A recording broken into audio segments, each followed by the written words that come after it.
next, as we suffer through a season of severe hurricanes, investigate the power of Mother Nature and the predictions that there's much more to come on Discovery News. Up next, only on the Discovery Channel. Hey, get the real deal on this jet-propelled escape artist of the deep. Find out what makes their blood green and why they have 3 hearts. Be the ultimate expert. Watch The Ultimate Guide to Octopus. Premiering tonight at 9 Mountain, 8 Pacific on the Discovery Channel. Raw, unstoppable power. Ordinary people who became extraordinary heroes. Sunday, one of the most powerful forces on Earth and the science that predicts it. The stories of human courage and survival in the face of death. Raging Planet, Tornado, followed by Survive 2. Tomorrow, beginning at 10 Mountain, 9 Pacific on the Discovery Channel. There are some things you just can't afford to miss, like Discovery News, the only primetime science newscast on television. Discovery News, coming up next, only on the Discovery Channel. This week on Discovery News. Violent winds and pounding rain. A massive hurricane strikes the Caribbean. But what frightens us, of course, is the 60% of the island we haven't gotten to or haven't heard from yet. From Puerto Rico to Florida, watching Hurricane George from the ground and the sky. Plus, the art of predicting these killer storms. The man who has mastered it and his frightening forecast for what's ahead. Russia falls further behind in building its piece of the International Space Station. Less than 2 months from launch, will the project get off the ground? Finding the place in the brain that helps us find our place in the world. Scientists pinpoint our internal compass. Old bones and young faces. A group of teenagers unearth a 66-million-year-old dinosaur.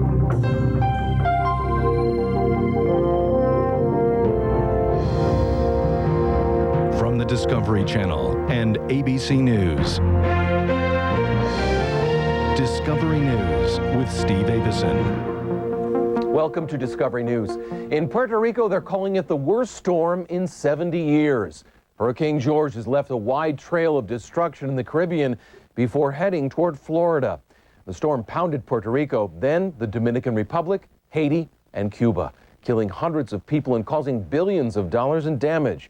Aaron Hayes reports.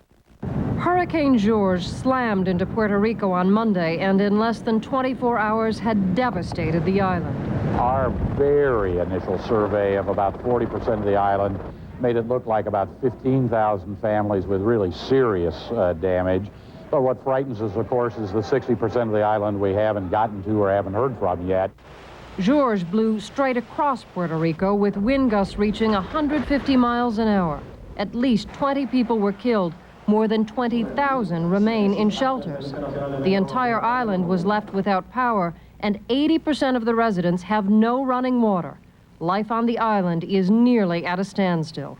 The people are trying to clean up our transportation systems, our roads, our avenues, our highways. From Puerto Rico, George moved across the Caribbean and pounded the Dominican Republic and Haiti on Tuesday. Still a ferocious storm, wind gusts again up to 150 miles an hour. The Dominican capital, Santo Domingo, was seriously flooded. The city's trees uprooted. Officials say the destruction there was even worse than in Puerto Rico. At least 200 people died. Hundreds are still missing, and the number of those now homeless is approaching 100,000. Late Wednesday, George plowed into Cuba. Slowed by now, winds down to 75 miles an hour, George was still strong enough to dump more than 20 inches of rain on the island. Cuban President Fidel Castro mobilized the military to prepare for the worst. We have to help those who are in danger. No one knows how much it is going to rain. The extra water caused 20-foot tidal surges and appears to have decimated Cuba's valuable coffee and banana crops. With George headed toward Florida, the U.S. Air Force mobilized the hurricane hunters, pilots who fly into the eyes of hurricanes in order to get more accurate information about them. We make a tremendous amount of difference. We just found the other day that the satellite imagery was off 80 miles. The crew drops tubes of instruments into the storm to take essential measurements. It's got a sensor in the end here that measures the temperature, pressure, humidity, and winds. As a tube drops, it immediately transmits data. All of the measurements are continually sent by satellite to the National Hurricane Center in Miami. 020. The hurricane hunters flew through George 4 times as it approached the Dominican Republic. Thousands of measurements were recorded and transmitted, but some of the best observations came from just looking out the window. The hurricane hunters can tell how fast the surface winds are blowing from the patterns on the water below. I think what we found is that George is definitely a well-organized storm. 2, 3. Such a treacherous storm mandated a well-organized evacuation of South Florida. Knowing that a hit by George was likely, authorities in the Florida Keys started moving 80,000 people on Wednesday, using the only road that leads off the islands. We have mandatory evacuation. By early Friday, the core of the hurricane was bearing down on South Florida. The eye passed almost directly over Key West, where George picked up strength again, winds close to 100 miles an hour. Power was out to much of the Keys. And as it passed the Keys, federal officials cautioned Hurricane George was by no means over. Once it passed South Florida, the hurricane that experts called the storm that wouldn't die continued spinning across the Gulf of Mexico, putting residents along a wide swath from Texas to the Florida Panhandle on alert. Erin Hayes, ABC News, Naples, Florida. Predicting hurricanes is crucial for protecting residents and their property. One scientist stands out for his ability to accurately forecast these storms. As Bill Blakemore reports, this year he's calling for some unusually rough weather. Though he lives and works in the Colorado Rockies, far from any hurricanes, Professor Bill Gray is famous for accurately predicting how many major hurricanes there will be each season. This season, he and his colleagues predicted 10 named tropical storms, 6 of them becoming hurricanes, 2 of them major, Category 3 or higher.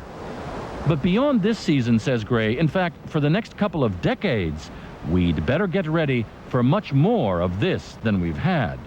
The probability of major landfall of major storms along the southeast coast is going to go way up. Scientists have discovered 20-year cycles in which major hurricanes are much more frequent. Gray says we entered one of these cycles in 1995. 1997 was quiet because it was an El Nino year, which always means fewer Atlantic hurricanes. But 98 already appears to be a return to the predicted more active cycle. We're going to see hurricane damage more than we've ever previously seen it, and that's a very ominous outlook. To make his long-range predictions, Gray cannot ask computers to calculate all the possible factors. The atmosphere is too complex for this. Scientists have found so many factors that affect hurricane seasons. They say even the most powerful computers on Earth could never compute all the possible combinations. We understand some of it, but we don't understand it all, and nobody does. The basic method Bill Gray uses for predicting hurricane seasons is to study the past. He compares bad hurricane seasons of the past to see what they might have in common. One of the things he's found is salt. When North Atlantic water is saltier, bad hurricanes are more frequent. They're also more frequent in years when West Africa has more rain, and when Mid-Atlantic water is warmer, and when water north of Australia is cooler. All these global signs reappeared in 1995 after a lull of 20 years, and it foreshadows enormous damage because during that lull, construction along the East Coast has exploded.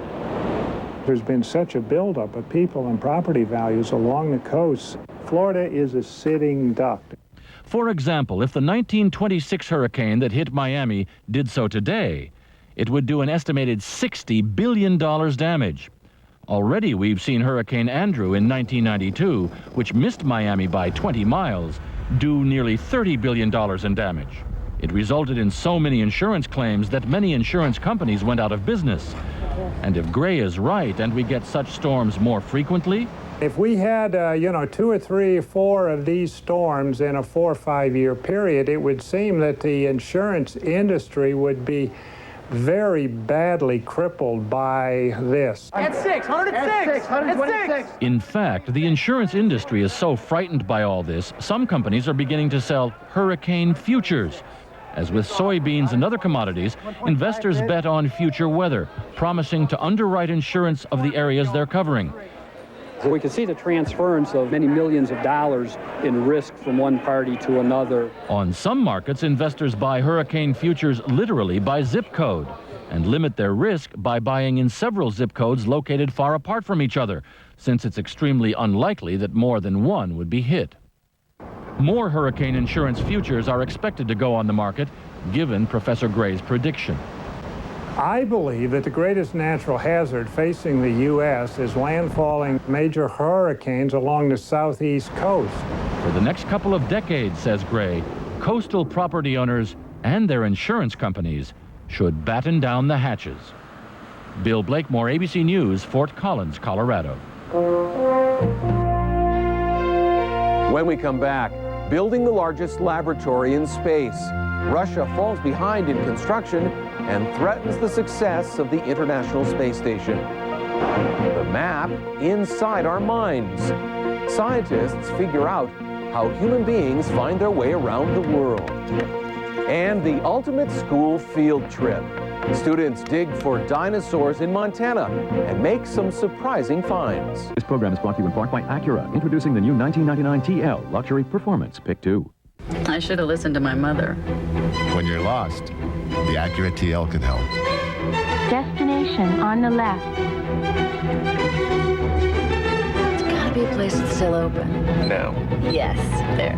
Your kid. When a craving strikes, the TL can help. And when something comes between you and your destination, hospital, detour, the TL will get you there. Keep right.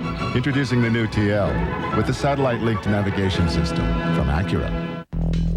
Why is our company tagline a question? I actually just started on Monday, so I really don't know. Well, you can't make software better until you know what people want to do with it. What do you want to do? What do you want to do? What are kids really doing with technology, and why is it helping them learn? And we've noticed you tend to do some pretty amazing things. How can I make a computer easier for you to use? Email's going to be like the telephone. You pick it up, you call somebody, you don't think twice. Things we never would have imagined. What if your computer could recognize your face? In fact, we do our best work trying to keep up with your imagination. I design software for people like my dad, my mother, my neighbors. What gets you up in the morning? What are you passionate about? It has to be for kids, for all different types of people to use it. What if your computer could talk to you? What if your computer turned on like a lamp? So our tagline? In part, it's an invitation to you. In part, it's a question, because we really need to know the answer. So we'll ask it again. Where do you want to go today? Experts say babies who get held a lot grow faster. That the touch of a hand can lower someone's blood pressure. That smiling releases helpful hormones. That Cigna Healthcare. These are all sound, scientific reasons for our particular way of doing things. It's called caring. And that should lower everyone's blood pressure. Cigna, a business of caring. You're watching the Discovery Channel. Explore your world.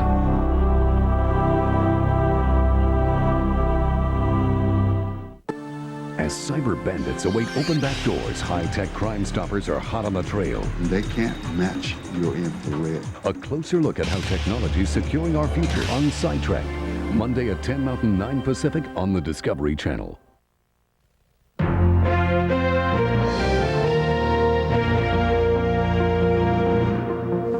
Last year, we told you about a group of explorers who are trying to recreate the legendary voyage from Greenland to Newfoundland that Viking Leif Erikson took 1,000 years ago. The attempt failed due to rudder problems, but this summer, in a second attempt, they succeeded. The trip took 87 days, using only sails and oars for power. In Indonesia, it was a happy homecoming for 36 orangutans who were returned to the wild. The animals were forced from their habitat by last year's devastating forest fires that burned more than 1 million acres on the island of Borneo. Only 2,000 orangutans remain there. Andrew Jackson got a facelift this week on the new $20 bill. The bill has a half dozen features designed to stop counterfeiting. There's a new green line that shows up under ultraviolet light, and Jackson's portrait, now substantially bigger, is off-center to make room for a tough-to-copy watermark. The brand new bills will begin circulating in the next few weeks. NASA rolled out the Space Shuttle Discovery early this week in preparation for the October 29th launch that will carry Senator John Glenn back to space. 36 years ago, Glenn became the first American to orbit the Earth. Next month, he'll become the oldest person to visit space. After the Glenn mission, NASA will focus on the International Space Station. The project was started 14 years ago, and the first two pieces are finally ready for launch, but a crucial third piece, built by the Russian Space Agency, is not. As Ned Potter reports, the delay is putting the whole project in jeopardy.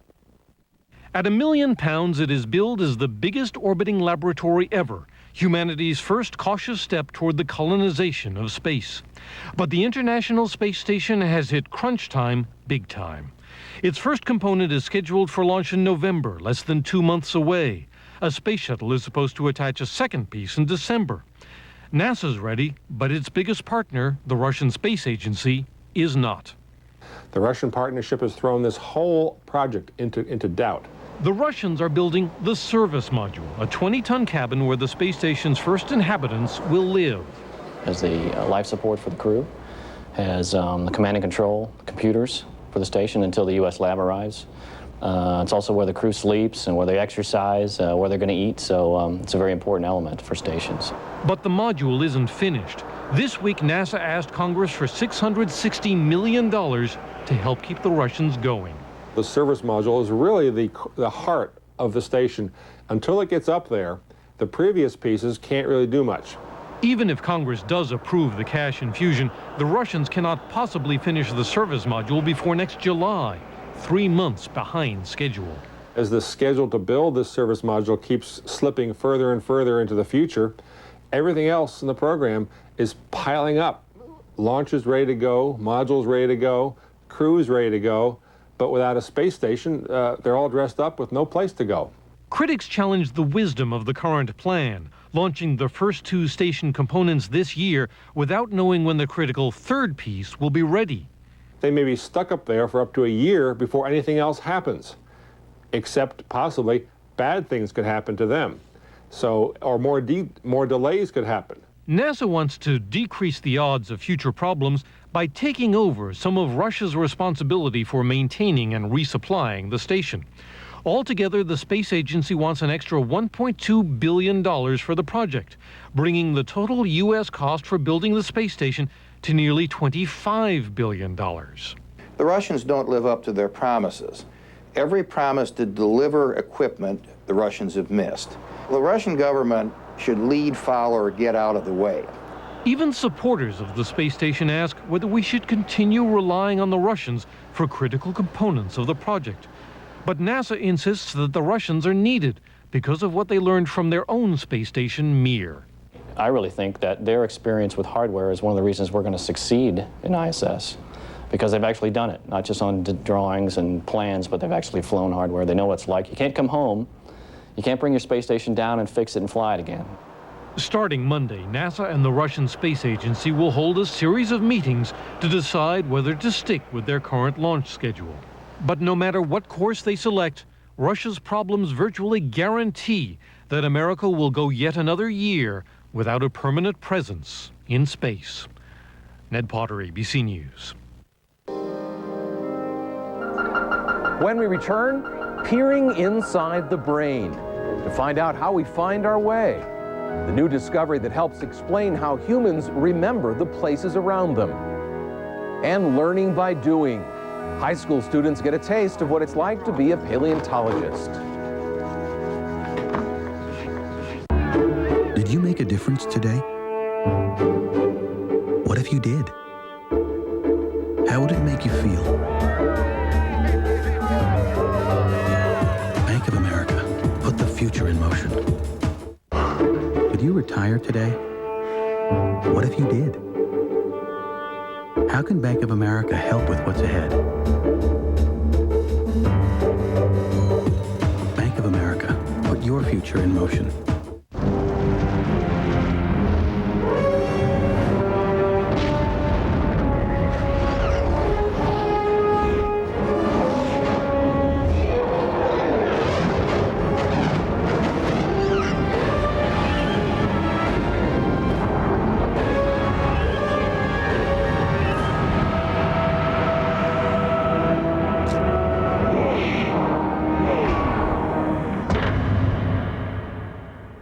Tonight, separate fact from fiction on the ultimate guide to the octopus. Then really get to know man's best friend, learning all about the canine on the ultimate guide to dogs and how not to get caught up in the con game on Justice Files. Tonight. How does it stay on top? It has a great foundation. Well, in order to stay on top in the car business, you need the foundation of a great selection. And exceptional prices. That's why at Daimero, we stock by far the largest selection of new Fords in the entire Northwest. So what about our prices? Well, let's put it this way. More people have chosen to buy from Daimero than from any other dealer in the entire Northwest for 10 straight years. Because price does matter, and so do you at Daimero. Daimero Beaverton Ford. Not your average car store. Satellite TV companies may all look alike on the outside, but inside, where it counts, they're very different. That's why the Satellite Entertainment Information Center created this free report comparing all the satellite services. You'll learn that satellite companies all have different prices, that they all offer different channels, and that they all use different equipment. It's all right here.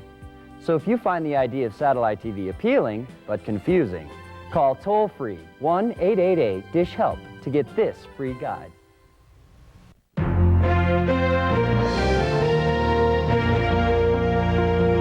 Over the years, scientists have mapped out areas of the brain that control our basic senses: sight, smell, taste, and touch.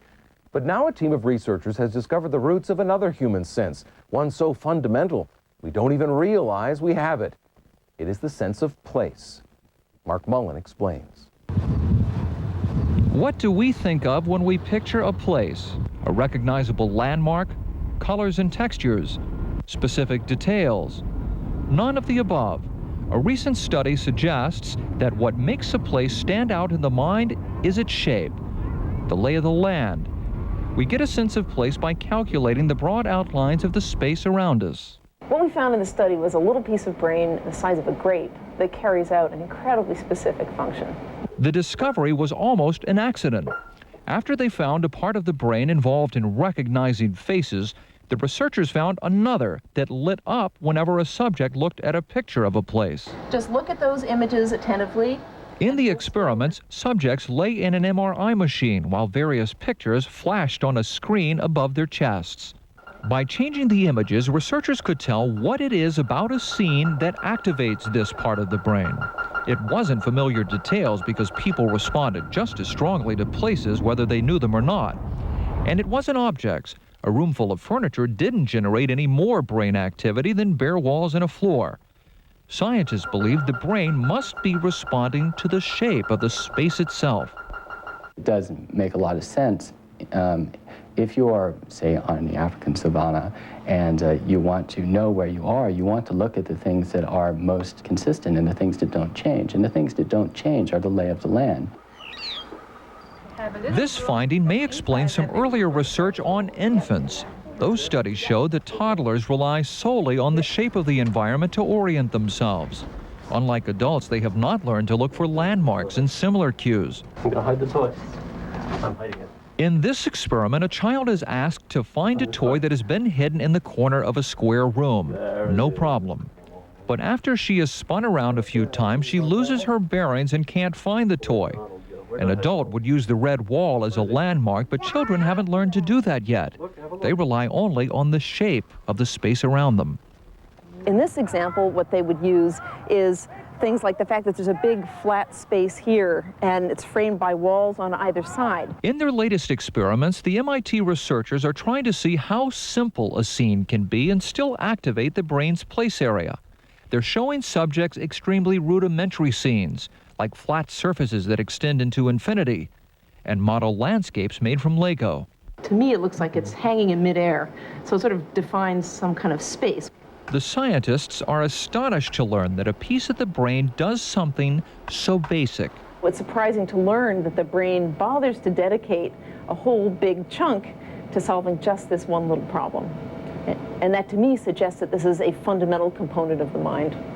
We rarely notice the space all around us, but this research shows that for the brain, the outline of a place is important, and everything else is simply clutter. Mark Mullen, ABC News. Passing the paleontology test, high school students uncover a duck-billed dinosaur. It was the merger of America's two largest railroads. When the last spike was driven, America was officially open for business. Now, it's happening again. Two of the largest networks on Earth have become one. A single network that can handle all the data traffic of all the other carriers combined.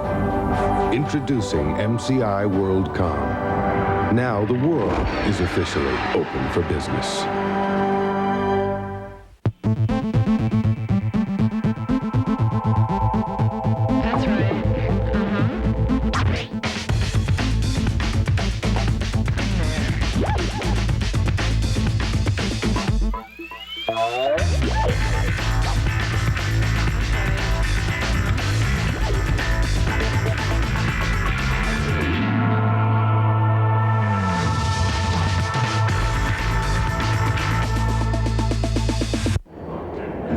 Unstoppable power.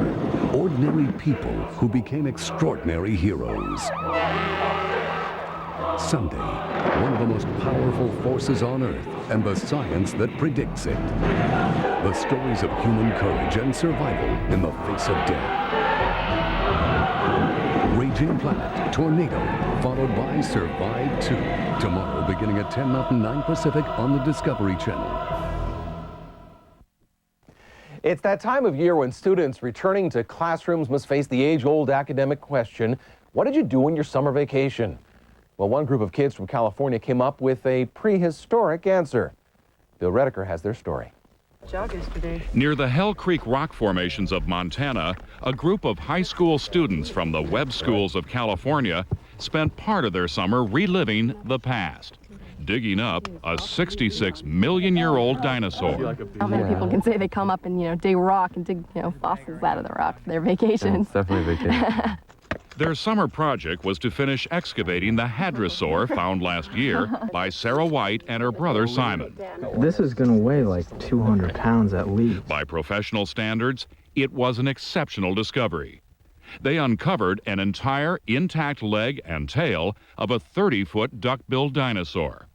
More scientifically important was the discovery of a rare fossilized skin impression. Not bad for a bunch of high school kids. Some of my friends stay at home and shop and do nothing, but we're lucky to do this.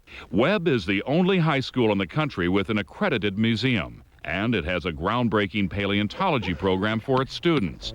During fossil hunting field trips, students function as real paleontologists. We have many trips during the school year, and we also have classes where students will take paleontology, and instead of playing football or tennis or something like that, they can work in the museum for a sports season and prep bones and learn about how things are done in the museum. Beautiful. For kids like Scott Kirby, the programs are irresistible. I got interested in dinosaurs when I was very small, and actually it was the museum that drew me to Webb. Bones collected by students and faculty members are taken back to the school.